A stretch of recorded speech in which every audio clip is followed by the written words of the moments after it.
Good morning. Today I'm in the truck. However, I won't be going off-road. Instead, I'm going to be staying on the highway, just heading back to Colorado. I'm actually on the fifth day of a road trip back to New Hampshire to pick up my RX-7. Now, this was actually my first car, and it's been sitting for about 8 years now, just under some pine trees. It's not in as bad shape as it could be, but it still needs a ton of work. So as I work through that, I'm going to be putting the videos up on YouTube. But right now, it's all about getting this car back home. Now, just to give you a brief intro to the car, I bought it when I was fresh out of high school. I'd worked my summer job, saved up the money. I thought I was buying a turbo model RX-7. Turned out it was a naturally aspirated one that somebody had just swapped the engine into.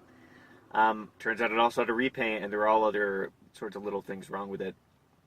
Really, over the next 5 years, I drove it off and on, and only made it worse. I was young, I was dumb, I made a lot of the stupid modifications kids do.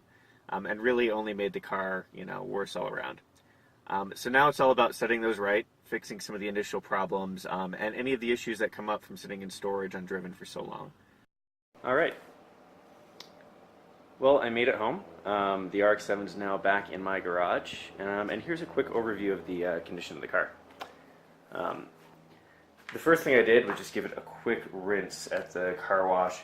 It's still pretty filthy. As you can see, there is pine sap covering just about every surface of the car.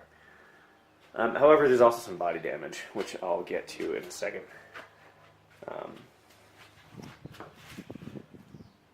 As I mentioned, this was my first car, and I bought it without really knowing what to look for. So things like this damage on the driver's side rear quarter, it's all Bondo. I really had no idea that was even there. This damage is a little newer.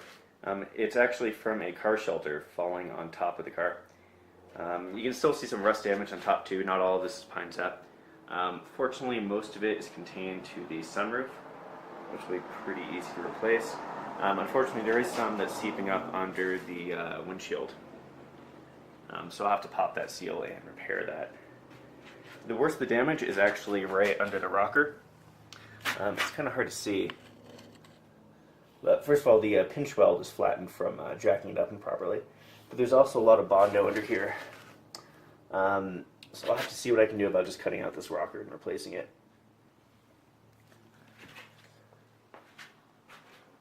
Other than that, it's really not in too bad a condition as far as the body goes.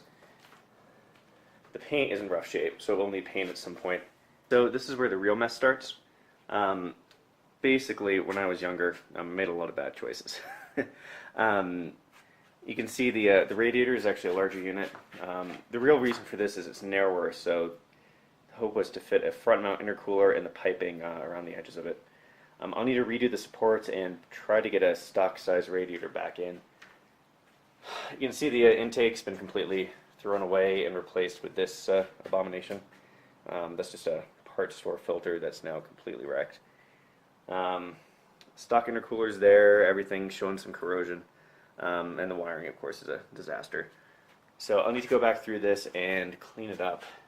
So that's my RX-7. I've had it since I was 19. As you can see, it's a bit of a mess. I'm really expecting this to take an indefinite amount of time to finish. It could take quite a while. I'm going to start on the body, and only once that's in good shape, I'll move on to the mechanicals.